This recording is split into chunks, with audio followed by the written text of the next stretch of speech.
Un ciel assombri par l'impact de la riposte. Une puissance de feu doublée de tirs de précision. Le tout se résume à un objectif atteint. Ces colonnes de fumée renseignent sur la destruction des différentes cibles. Le champ de tir de Dodji résonne.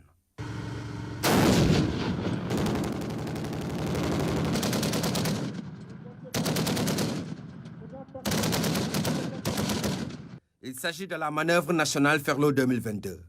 Une manœuvre militaire qui regroupe les différents corps de l'armée plus les forces spéciales. Sur le terrain, c'est un schéma tactique qui est mis en œuvre pour réussir la mission. Les premières unités qui étaient au contact, il s'agit des unités de reconnaissance. Donc leur rôle est de prendre contact avec l'ennemi, donc de l'identifier par le feu, de permettre de le localiser. Localiser l'ennemi qui s'était engagé dans la cuvette de Dalila. Le bataillon d'infanterie qui a engagé les combats était obligé de battre en retraite pour demander du renfort. Des frappes à longue portée sont donc nécessaires. Objectif, traiter l'ennemi en profondeur et l'empêcher de progresser. Une fois qu'il est localisé, l'artillerie et les autres moyens vont rentrer en œuvre afin de le détruire. Et donc cette manœuvre à tir réel a permis de mettre sur le terrain, de combiner les efforts de l'infanterie, de la cavalerie, mais également de l'armée de l'air et de l'artillerie, afin de neutraliser cet ennemi. Cette manœuvre montre tout simplement que nos armées ont la capacité de pouvoir repousser la menace d'où qu'elle vienne. Dans le cas d'espèce, elle venait d'un pays ennemi. Elle a pu pénétrer, mais la riposte a été foudroyante.